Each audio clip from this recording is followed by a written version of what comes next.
السلام علیکم ورحمۃ اللہ وبرکاتہ۔ میں ثانیہ ذکی آپ کی خدمت میں حاضر ہوں اور آپ سبھی کا ہمارے اس اسلامی پروگرام میں استقبال ہے۔ معزز سامعین و سامعات، انشاءاللہ تبارک و تعالی میں اس ویڈیو میں آپ کے سامنے جھوٹے کا بیان پیش کروں گی، یعنی کہ وہ جانور جس کا جھوٹا پاک ہے یا ناپاک ہے، یا پھر کس کس کا جھوٹا ناپاک ہے اور کس کا جھوٹے کا استعمال کرنا جائز ہے یا ناجائز ہے، تو یہ تمام چیزیں انشاءاللہ میں اس ویڈیو میں بیان کروں گی۔ اسی لیے کیونکہ کئی ایسے لوگوں کا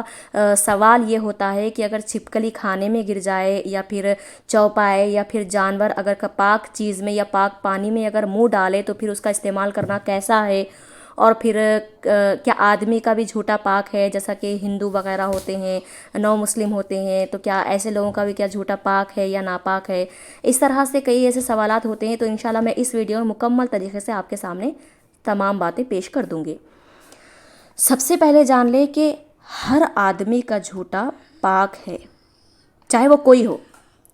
لفظ آدمی بتایا گیا کہ آدمی کا جھوٹا پاک ہے، بشرطے کہ، یعنی کہ شرط اس میں یہ ہے کہ وہ آدمی ناپاک چیز کھایا پیا ہوا نہ ہو، یعنی کہ اگر وہ شراب پیا ہوا ہو تو شراب پی کر اس کے بعد اگر وہ پاک گلاس میں پانی پی لیا ہے، پھر وہ پاک پانی بھی اس کے منہ کی وجہ سے ناپاک ہو جائے گا۔ یا پھر کوئی ایسا آدمی جو بد جانور کھایا ہو یا پھر ناجائز چیز یا حرام چیزیں کھایا ہو، وہ کھانے کے بعد فوراً کھانا کھایا ہو یا پھر فوراً پانی پیا ہو، تو اس کا جھوٹا جو بچا ہے وہ بالکل ناپاک ہو جائے گا اور اس کا استعمال جائز نہیں ہے۔ اسی لیے کیونکہ اس نے اسی وقت فی الوقت ناپاک اور حرام چیز کھائی پی ہے، تو فوراً اس کے بعد اس نے حلال چیز یعنی پاک چیز کو اس نے کھایا پیا ہے، تو اس کا بچا ہوا جھوٹا بھی ناپاک ہو جائے گا۔ اسی طرح گھوڑے اور حلال جانور جیسے کہ مثلاً گائے، بھینس، بکری، مرغی وغیرہ، ان کا جھوٹا بھی پاک ہے۔ حلال جانوروں کا جھوٹا بھی حلال ہے یعنی پاک ہے، اور حرام جانوروں کا جھوٹا بھی ناپاک ہے اور حرام ہے، بشرطے کہ وہ حلال جانوروں کا جھوٹا بھی اس وقت پاک ہوگا جبکہ بشرطے کہ ان کے منہ پر اس وقت کوئی نجاست آلود نہ ہو، یعنی ان کے منہ پہ کوئی نجاست وغیرہ لگی ہوئی نہ ہو، بشرطے کہ ان کے منہ اس وقت نجاست آلود نہ ہو۔ یعنی کہ حلال جانور جیسا مثلاً گائے، بھینس، بکری، مرغی وغیرہ، یہ لوگ اس وقت ناپاک چیز یا پھر حرام چیز کھا کر آئے ہوں تو فوراً اس وقت اگر پاک چیز میں اگر وہ منہ ڈال دی ہو تو وہ حلال چیز اور پاک چیز بھی ناپاک ہو جائے گی۔ اب رہی بات بلی، چوہے، چھپکلی اور حرام پرندے مثلاً کوے، چیل وغیرہ،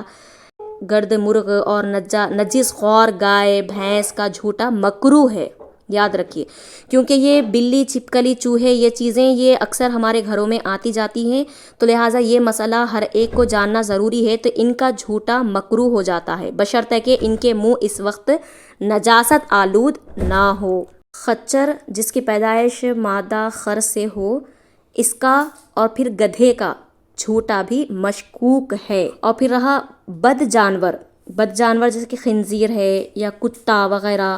کل چوپائے یعنی جتنے بھی چوپائے ہیں حرام جانوروں کا جھوٹا ناپاک ہے۔ اسی طرح جس جاندار کا جھوٹا پاک ہے وہ اگر ناپاک چیز کھا پی کر کسی پاک چیز میں منہ ڈالے تو وہ بھی ناپاک ہو جائے گا،